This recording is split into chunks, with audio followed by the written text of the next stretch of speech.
I'm not the house of cards that falls down easily. Oh, I'm strong enough to handle what you throw at me. Welcome to Mental Health News Radio. I'm your host, Kristin Sunanta Walker.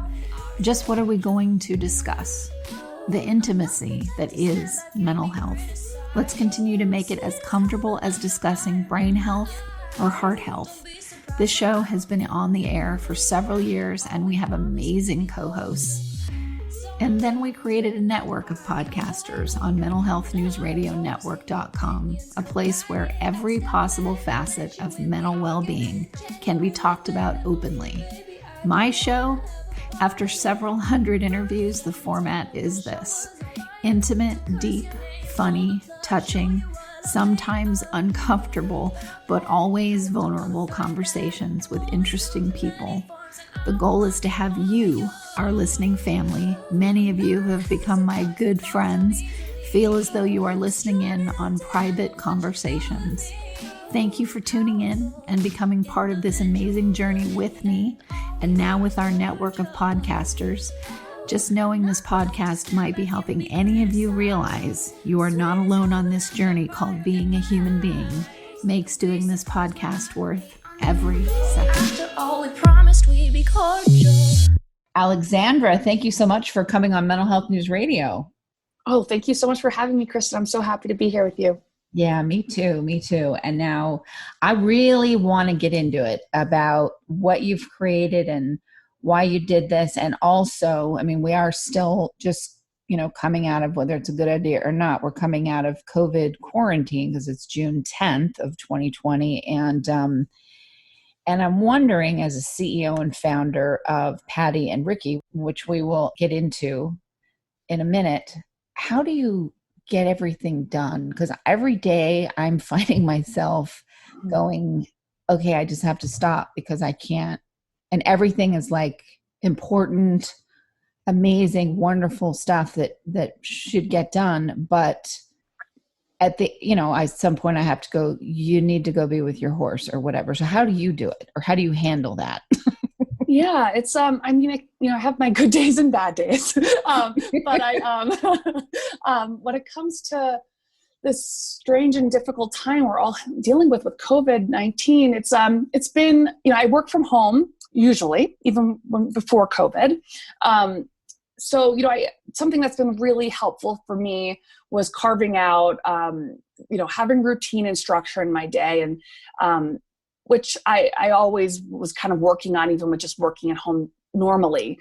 But I definitely have new challenges. Like now my husband is home and that brings a lot too. And us kind of having really, something that's been really helpful for me. I have dyslexia and ADHD and have anxiety, and really catering my environment to support my needs. So carving out my environment with, my own office space that has less distractions. Sometimes music helps, sometimes it doesn't. It really depends on the day and my mood. Right. But having that routine and structure, and really using, my assistive technology, all my calendars and apps and reminders kind of to keep me on track. Yeah, I'm finding that I'm actually going to get an Airstream trailer and park it next to my house. And that's going to become my studio, my home office studio. Oh, cool. I love that. I need my house to be my house. And I have home officed for 20 some years. Okay. But I really need my house to be my house. And I now live again with my ex-husband, and there's noise. Like he just belched in the other room, and hopefully that didn't get picked up. Yeah. I didn't hear it. Even though he knows that I'm on the air, Yeah, I hear you. I'm like, honey, when you whisper, hey, Chris is on a show, like everybody can hear you doing that because it's a shout whisper. It's a shouster. It's not a whisper, Well, that sounds very cool. The Airstream idea is so awesome. I look forward to hearing about the setup and hearing about how that goes down, because that sounds like a fabulous idea. Yeah, I know. I'm excited about it. I saw it on a YouTube something or other and went, that's what I need to do, because they hold their retail value or their resell Oh value yeah. really well, and they last forever. So anyway, back to you. Well, as someone from Colorado, let me tell you, those really do keep their price there, because everyone in Colorado wants one. So Nice. I mean, I'm seriously thinking about buying one instead of a home. there you go. So anyway, all right. So let's talk about your website. Well, it's not just a website, but that's where people buy the things that you've put together. So pattiandricky.com, and that's PATTI and ANDRICKY.com. Tell my listeners what that site is, why you created it, why you created this organization. Yeah. So pattiandricky.com is the adaptive fashion marketplace for adults and kids with disabilities, people with chronic conditions, aging seniors, and caregivers. And it's named after my mom and my cousin. My mom, Patti, was in the New York City fashion industry. She was really fashion forward and way cooler than me. and she was diagnosed with brain cancer when I was 19 years old, which was almost 13 years ago that she actually passed away. And when she was going through chemo and radiation, she had lost her hair. She was weak. She needed adaptive clothing, which didn't really exist then. And if it did, it was medical and not attractive looking. And she also needed a cane. And she asked me for a leopard print cane, which 12 years ago, let me tell you, it was not an easy thing to find. And I actually couldn't even find her a leopard print cane. I ended up specially ordering her a pink cane with roses. And I had to walk into a medical supply store, and it was gray and ugly, and right. It was not a beautiful shopping experience. And once I got her this cane, it became this conversation piece where people really approached her and treated her, the way she had been treated prior to losing her hair and going through fighting cancer. And so I really saw the power of fashion at a young age. And I was her caretaker and made our house really accessible. And it was just me and her. So I took care of her. And I also grew up with my cousin, Ricky, who was born unable to walk or talk. But he again showed me that his wheelchair was his vehicle to get where he needed to go, but could also be a fashion accessory. Wow. And I myself, I'm dyslexic and have a lot of invisible disabilities, and went through special education and really became a disability rights activist at a very young age, really showing my classmates to become self-advocates and advocate for themselves, because I had a mom who showed me how to do that and empowered me to do that. So this is so freaking cool. Listeners, you have to go to this website. I mean, I looked at it, but now I'm like sitting here and examining it. Thank you. This is the coolest freaking thing. I mean, thanks. Remember, go to pattiandricky.com. This is stuff, because I live with someone who's disabled on the inside and on the outside. And so looking at, and several people in my family, I mean, I'm looking at like ear cups for hearing aids and eye patches and feeding tube backpacks and jeans for wheelchair users, weighted blankets that looked like a big fuzzy snowball. I mean, this is the coolest freaking thing ever. Thank you. Loved it. Thank you. And I really wish that it existed when my mom was going through, fighting brain cancer. And I know that Ricky would have loved, especially our kids section. It's super cool. Everything is functional and fashionable. We won't sell anything that's one or the other. It has to be both. Wow. I mean, I'm looking at pants that you can zip all the way down. Okay. This is so cool. So I'm thinking of, even our autism shows too, obviously the weighted blanket, but there's plenty of other things on here that would be so cool for that. So how did you, because getting into fashion is like me trying to getting into the film industry, which is happening, but it's a road. So getting into it and being taken seriously, and the amount of time it takes to design things, and how you get to people who actually make the clothes that you've designed or the things that you've designed. Like, tell us about that road. Yeah, it's been interesting. We started 3 years ago with 12 adaptive fashion designers. Now we have 90, which is wild. I know. And most of our designers have a disability themselves, or a loved one with a disability, or they're a medical professional. Like we have a couple designers who are oncologists that are designing sexy lingerie that we sell for women going through breast cancer. Wow. When I started 3 years ago, I saw that there was all these adaptive fashion brands that were all separated. They were all doing their own thing on their own website, and no one was bringing them together in a beautiful way. So both of my parents were in the fashion industry. So even though I have no fashion experience, I graduated from Hobart and William Smith for undergrad studying psychology and education. And I studied at Columbia University for graduate school studying disability studies. I didn't really think I was going to follow my parents' footsteps in fashion or retail. And to be honest, my dad didn't want me to. He really didn't want me to sell stuff to people. But I convinced him that with adaptive clothing, you're really selling empowerment and independence. Totally. And so my husband said to me, he was my boyfriend at the time, he said, Alex, you're going to have to call 100 designers before someone says yes. And 3 years ago, I sat down, I was really nervous, and I called my first designer, and she said yes. And that day I had 12 designers, and no one had said no. They were all searching for a marketplace to sell their products and to get the word out there about adaptive fashion. Did you have anybody that was a naysayer? The only thing was necessarily like that they were wanting us to take on a big wholesale order, and I couldn't do that because I was just starting out. Okay. But everyone was interested in being involved in some way. Nice. So no one said no. So it's been really exciting, and finding the adaptive fashion designers can be really challenging. It's either word of mouth or going to page 100 on Google, really, really searching for them. Right. But if it exists, we're really good at finding it.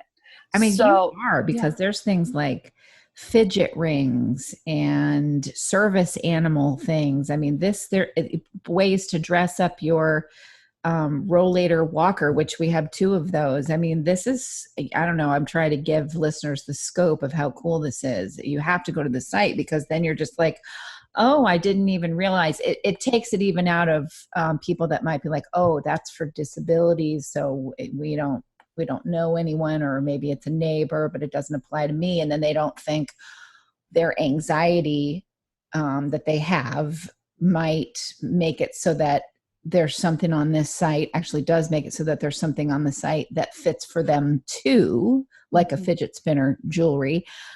So it's really like, it's for everybody. Yeah, I really wanted to create a site that was for, as humans, we all have different needs, whether they are physical or we all have disabilities. Mental health. Every single one of us. Thank you very much. Yeah. And if we don't now, aging is considered a disability. So, right. So if we're not now, if we are lucky to grow old, we will. So I really wanted to bring humans together. And that's why we do sell essential oils and essential oil diffusing jewelry and fidget jewelry.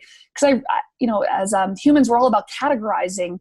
And I really just wanted to categorize clothing and accessories and really bring humans together with and provide things to help with different needs and abilities. Yeah, I'm thinking, do you have boots for women with cankles? No, I'm kidding. That's yes. But yeah, this really, how do you stay on top of fashion moves so fast? And, how do you stay on top of all of it? Yeah. Right now with the adaptive fashion industry, I will say that most of the designers we're working with are small brands, small designers. Most everything's made in the US in small batches, high quality. It's a little bit different than kind of fast fashion. A lot of what we sell is really classic. Gotcha. So, but I hope that if we can show that there is an adaptive fashion market, that we will be able to make things even trendier and even more stylish. But with fast fashion, it's, you have to do it overseas. And right now we're just not at that point. But I hope in the future and sooner rather than later that we can kind of move with the fashion. So if you take a look on our site, everything's really classic and would stay in style. Oh, absolutely. There's baseball tees with port access, and there's cool looking hats that just look like those funky hipster knit hats that people wear that are cool, but it's a soft protective helmet. I mean, that's the coolest thing about this. Isn't that wild? That helmet is so cool. I'm like, I'm trying not to like click around while you're talking, but cool. I mean, this baseball cap, it looks like a baseball cap, and yet it has a chin strap, and it's a helmet. Yeah, and with COVID-19, there's a lot of new caregivers and a lot of elderly parents and grandparents living with their children. And, a lot of our products really do support caregivers, like those soft protective helmets in particular. If you have someone in your family that's prone to falls or seizures, like they look like baseball caps. They're non-stigmatizing, they're super cool, and they can really protect. So those actually are imported from Europe.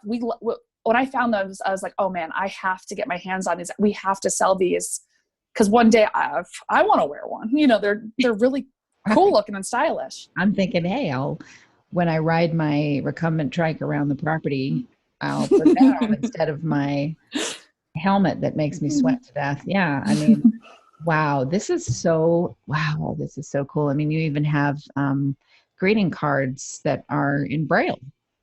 Yes, we have, and our Braille jewelry, whether we have many customers that are of course blind or visually impaired, but we also have a lot of people who are not, that are special education teachers, and they want to spread Braille awareness. Right. So we sell a lot of Braille jewelry, and that's been a really exciting, and also we have 2 Braille designers, and one, she's blind. So, really a lot of our designers have disabilities. So I know that there was a need, because they saw that there was a need. So we're really following people with disabilities. They're leading us. The thing with your site is that, yes, people can Google forever and find these designers by hunting and pecking for hours and hopefully find them on the internet. But your site is here is a portal where you can just one-stop shop.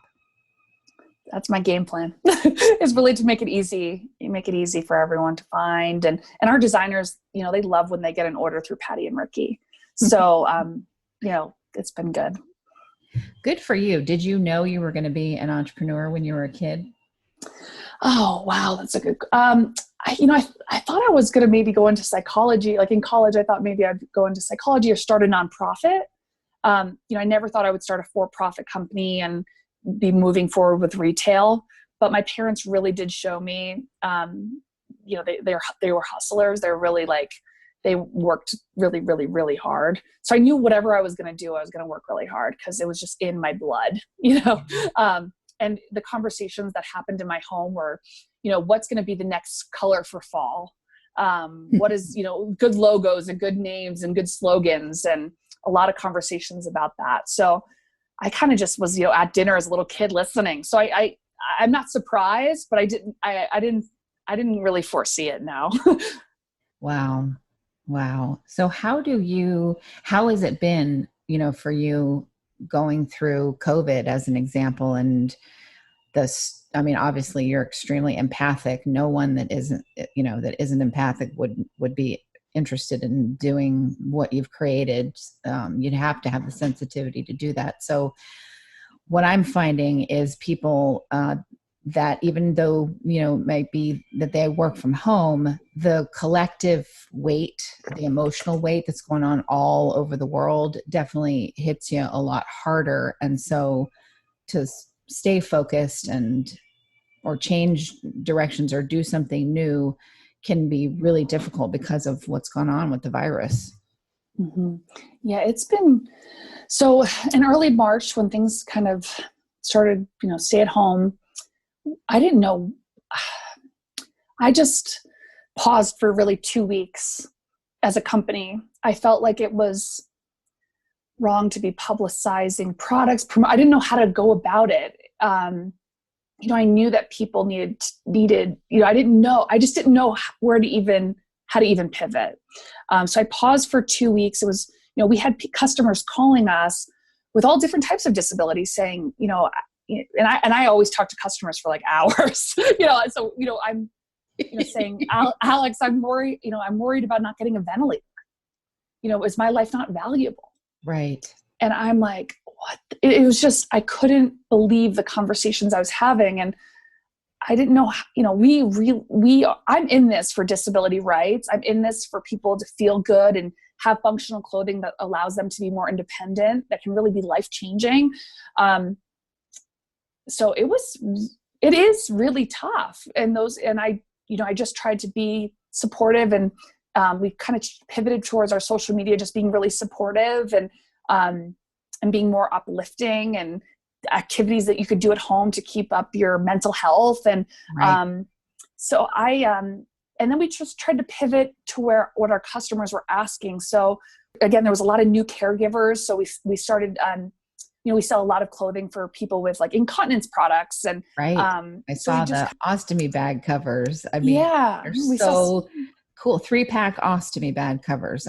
Bag covers. I mean, that's amazing. Who yeah, cares enough to, go to all that trouble for something that there's so many people that have a multitude of all of these things that are all over your site. And that, this is like, oh, thank you for seeing us and our needs. Yeah, exactly. And we just really pivoted towards kind of really products that helped caregivers, with doing changes and things to make incontinence issues like not an issue, and comfy clothes to wear at home, and products that can help to alleviate anxiety, like essential oils and fidgeting and weighted blankets. But it is really challenging, and we just want to be supportive right now. And as a small business, it's sales are slow. It's hard, and I think retail is all feeling that. Oh my And many industries are feeling that. And I'm just trying to take it one day at a time, sometimes out 1 hour at a time, and try to just be there for our customers and for our designers. They're all small businesses. We're a small business. So I just wake up every day just trying to help people with disabilities find the products that can really help them and make them feel beautiful, but also to support our designers to stay in business and to thrive. Right. Absolutely. I mean, I'm looking at your homeopathic and vitamin spray products. So how much of that have you used while you've been going through this? Well, funny story is my mom, Patti, my mom and my aunt started that company. So when I was a little girl, and now my aunt runs it. So yeah, there's a stress relief spray that I've been using, and vitamin D. There's a vitamin D spray that I've been really using to keep up my immune system. But I utilize a lot of these products. Right now I'm fidgeting with my fidget necklace because I'm nervous talking with you. I sprayed my calming spray, aromatherapy before we got on the call. So I utilize these products too. So it's, I've definitely been spraying every day. Man, I got to see my goal with shows is to make it so that you forget that this is an interview. So I hope I'm working to try and make that happen for you. Oh, Kristin, you're awesome. I'm always socially anxious a little bit, so don't worry. Oh man. I mean, wow. There's a lot of similarities because you and I started something that didn't exist about the same time. I had a bunch of naysayers, and thank goodness I didn't listen. I'm glad that you didn't. That's why I had asked you that question. And no one anymore, because I mean, we've grown kind of at the rate you have. You have 80 designers, and now, and wasn't that the right number? 90, very 90. close. Okay, you're at 90. Okay, and I'm just now at 80 podcasts. Wow. So it's like, wow, for this thing that is so cottage. It's like the cottage industry of cottage industries of cottage industries, what we're doing. And to see things, really take off in that way and keep going, it's amazing. I have a couple other friends that also have created things, and they are in the struggle. They're like, we don't even know if we can keep the doors open. And I have been there too. Mm-hmm. So how have you managed your own anxiety and stress through the times when you're like, am I even going to be able to keep this open? Yeah. Like, what have you done that has helped you keep going? That's a good question. Aside from the spring. Yes, of course. I feel, when it comes to being an entrepreneur, I think it's normal to, even without COVID and all that's going on in the world, it is normal to have up and down all day. Like I'll be like, oh, this is the best thing ever. I'm so happy we're doing this. And then within the hour, I'm like, what am I doing? No one wants this. And it's like up and down. And Exactly. Yeah. And I think that's so normal. And, I just make sure to connect with, there are certain people, certain designers I reach out to. And because we're all entrepreneurs, we all, just to know I'm not alone. Yeah. You have a community. Yeah. Now I'm calling you too. Totally. Oh my gosh. Absolutely. Call me. To have that community is, I think, really, it's been really helpful. It's so helpful. And I mean, I've had, not anymore. I mean, I don't even travel in those circles anymore, but I used to travel in circles of people who really didn't care about anything but themselves, which is fine. That's your thing. But they would roll literally, I would go to a therapy dog. I'd have to leave my office to go do a therapy dog thing at the hospital, and they would roll their eyes and make fun of me. And, so I was a little like, oh, wow, that's kind of weird. So I just am gleeful about the community that I'm in now because they're all like me. Yeah. Yes. So I think, when you're with a group of people and they're outside of your bubble that's wonderful. And, you kind of get, maybe somebody doesn't get what you do or why you do what you do. No put down on them, but how do you sort of, manage that? Because it can be a little awkward. It can be. And I'm actually thinking of one situation right now in my head. Just like when I first got started, I presented it to a couple friends. I remember I was driving and they were in the backseat, and my husband was in the front seat. We were just talking about this idea that I was running with. And when, I have had people that have maybe no connection to disability or don't think they have a connection to disability or don't think about how one day when they're aging, they're going to need these products, that just don't get it. Really look at me like, what are you talking, just what are you talking about? And I definitely am the kind of person, I would be lying if I said I'm not the kind of person. I do ruminate on things. It's hard to let it go for me. Yeah. If you, my friends know that I'm very socially anxious. They know that I overthink everything and I worry that people are mad at me and I care too much. I almost care too much. Yes. And with Patti and Ricky, it's really important to me to be really inclusive and, so I want everyone to be happy. And it's, I think it's something I'm still working on. Okay. If I'm just going to be very honest with you, I guess I'm learning from it. About what age range? You don't have to say your age, but about what age range are you? I'm 32. Okay. It all goes up from here. So great. Good to know. It's better because I'm twice your age, and the amount that I don't care is phenomenal compared especially to I cared about, oh my gosh, everything, and obsessed and ruminated and anxiety and and now I'm like, the other day somebody said something and I was like, whatever. And it didn't bother me. And I don't even remember what it was they said. Yeah, I'm jealous. I really would love to get there. And I'm really something I very much value in people that are around me and for myself is to constantly be working on myself and diving into why I'm thinking the things I'm thinking and something. And I, with COVID-19, I've been working on, my therapist and I are talking telehealth through an app. So I'm really trying to dive in and so that it doesn't hold me back.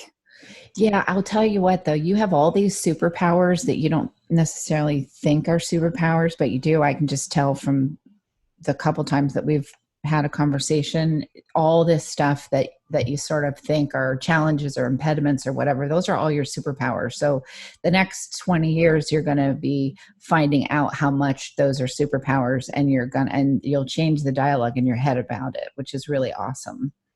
I can't wait. No, I remember 32. Oh my Lord. I can't wait. Stuff I could have done if all that rent that took up space in my head was not there. But you know what? It's a journey. You do it as you can. It's even more of a superpower that you can do something like this with all that stuff. Mm-hmm. Yeah.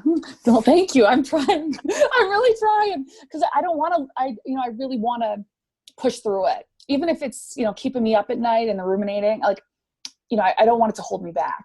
Right. Well, it's not, because you just put it into more of what you're doing. That's what happens. Yes. That's the great part about it. I mean, yeah, that is the great part about it. And all the anxiety and the rumination, all of that is what makes you notice all the details that are necessary in order to take something like this and actually turn it into a business model that actually is functioning.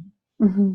Because without that level of care, I think sometimes we put labels on stuff, and I understand why, but we put labels on things and we say, oh, that's a problem, which it can be if you push it too far. But we don't focus enough on, oh, that's a superpower. Got it. Because, anybody else would have just said, forget it, to this level of detail that you need in order to create what you've created. Mm-hmm. Yeah.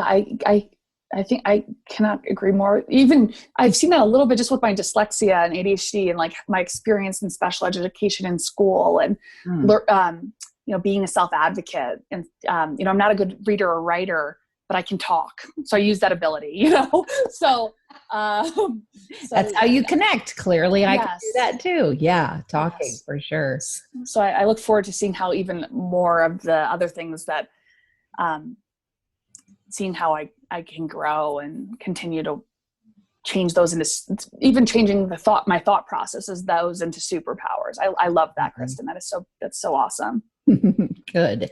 So how do you pare down or sift through, all the cool things that you see that could be a part of, of what you're putting out there? Like how do you pick who you're going to promote? Yeah. If when you're on our homepage at pattyandricky.com, if you scroll down all the way to the bottom, there's a suggestion section on our website. And I can't tell you how instrumental that section has been. And it was something that I really did early on, because I just wanted people with disabilities. I wanted parents and caregivers to really suggest things that they have been looking for that is fashionable and functional. So what we look for is what people are looking for. And the products we take on, it is important to me that they are stylish and functional. So we have had different designers approach that maybe were more medical and gray. And I'm like, hey, can you call me back when you think about doing that in rose gold? Like, just like not a no, but right. Like, hey, like when you, because the functionality part is so exciting, right? If something doesn't exist and can be so helpful, I think fashion and style is usually an afterthought. Right. And for Patti and Ricky, it's really important that it's both. And we always, even if we don't sell something, we constantly are sending people elsewhere if we don't sell something. Gotcha. Or if there's a nonprofit that we know of that's really empowering and really doing the right thing with the groundwork of what they're doing. So we send people elsewhere all the time. And if you're looking for something, other people are too. So then we try to take on those products. So yeah, that's kind of our process in terms of really listening to our customers. And that's been really, we always are going to be following people with disabilities. Yeah, absolutely. And what about things like fashion shows and stuff? Yeah, my hope is that Patti and Ricky will be doing doing a pop-up store, or doing pop-ups in boutiques that already exist, or doing runway show one day. Ooh, I love it. Yeah, my big 5-year plan is I would love to be a section in a department store where you can walk and roll in and be able to shop for it. So it's a big dream. I love that, walk and roll. And I'm with someone who rolls at a lot of places. So this is so funny. This makes me think of, when people had such stigma, and they still do, I know, but it's much better, about mental health, that, they didn't want to talk about it. They thought, mental illness wasn't things like anxiety or stress. And you're like, well, actually those things are categorized under the mental illness umbrella too. So let's just not be, have stigma about any of it. And what's interesting to me is what you're doing. It's so mainstream how you're doing it and what you're doing. It's hip, it's cool. It is all over. Like there isn't those people over there with disabilities. Like this is everybody, especially with COVID. Like this is everybody. And I love the fact that you're just busting right through all those stereotypes. Thank you. Thank you. I'm honestly, I'm so lucky to work with the most innovative designers. I just brought them together. That's what I say too. Oh my God, we're twins. I say that about all the podcasters. Hey, I'm just the steward of this thing that's all about them. Yeah. And yes, that's the best compliment. I want to be like you. So no. We can chip and dale each other. That might be way before your time. No, after you. No, after you. No, after you. Hey, some days we need that. Some days we Absolutely. They have this much positive output. I mean, it's life-changing for you as the person that's like, sailing the ship. It affects your life in so many great ways. I actually did a show with Amy Newmark, who's the one of the founders. Well, not founder. She and her husband purchased Chicken Soup for the Soul. Mm-hmm. And from Mark Victor Hansen and Ken Blanchard, and then turned it into this whole brand, Chicken Soup for the Soul, that does books and does dog food and has a whole, movies and online streaming shows. I mean, it's this huge thing that they've turned it into. And the interesting thing, when I did the show, I picked her brain about how did you do this? How did you know to get into these other areas and really make this brand what it is? And the interesting theme, and you have this too, is when you're, in the soup, no pun intended, or maybe I am intending a pun, but when you're in the soup of all that positive stuff, and you're someone who struggles with, Chicken Little, the sky is falling, right? It is actually helping you to be surrounded by all this inspiration. Because it keeps you inspired and it keeps you from laying down way too many grooves, way too many train tracks of negativity in your head that you can do, right? Mm-hmm. But when you're around designers that are so uplifting and doing something that is to be of service to other people, that is so much positive juice coming at you all the time, that it's actually helping you. That's like a big part of your medicine for your own issues. Does that make sense? Wow. I love that. I had never thought about that. And in that how much help you need? Yeah, seriously.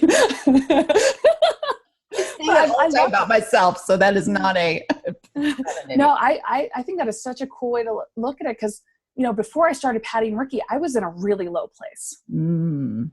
I was running with a nonprofit idea that Columbia University and New York City was really into, but Denver, where I moved 5 years ago, really wasn't into my nonprofit idea. It was a free program, wasn't into it. And I really wanted my mom. Yeah. And, I didn't know when I was a caregiver for my mom and my relationship with Ricky and the way I see disability, I didn't know that it would manifest in this way of an online marketplace. Mm-hmm. And look how smart you were, because how did you know that look at right now, everything is all about online in a way that it never has been. Yeah. I just knew that I feel that I was born to help and be an ally for people with disabilities and follow them, be an ally, but I didn't know how I was going to pull that off. And so this is how it manifested. So I was in a really low place. So the fact that I'm constantly talking to my designers, they truly are bombarding me with positivity, and it gets me out of bed in the morning. That's right. I always tell people, be of service to something so much greater than you, be of service to others. And if you tend to go towards the negative in your head, that is going to be a saving grace for you. Mm-hmm. Wow. I love that.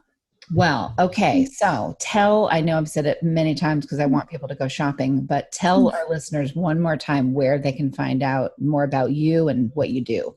Yeah, check out our website. It's pattyandricky.com. It's Patti with an I and Ricky with a Y and an A-N-D and in between.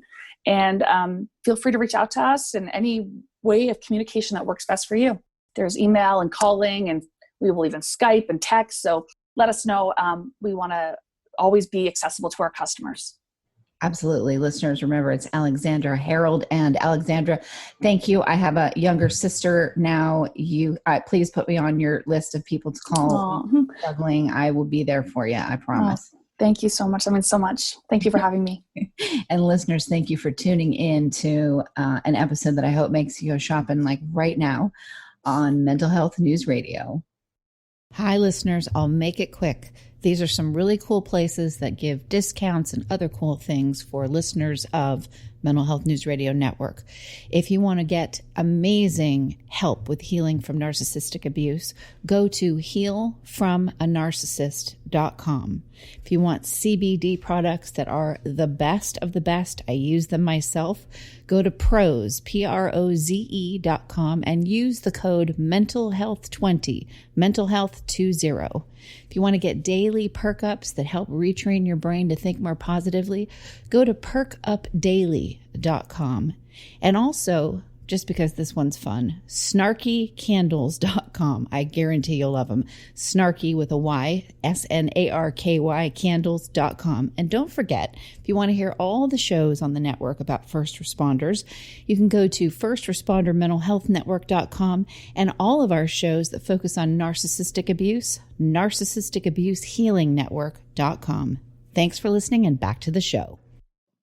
Sometimes I'm passive aggressive, but never without good intentions. I heat up and act on my emotions. Thanks so much for listening to Mental Health News Radio. Our podcast can be found on iTunes, Stitcher, and hundreds of other podcast apps, or you can visit our website at mentalhealthnewsradio.com. If you have a question or would like to be a guest, become a podcaster on our network, or join the amazing organizations that help keep us on the air, please email us at info@mhnrnetwork.com. Get ready for that special goodbye from our resident therapy dog, Miles, and a special thanks to Emily Sohn for letting us use her incredible song, Cordial, for our podcast music. Listen to the full song on SoundCloud at emily.sonne. Don't be surprised when I don't hate on you. After all, we promised we'd be cordial. Sometimes in you I can fight it, but Good boy.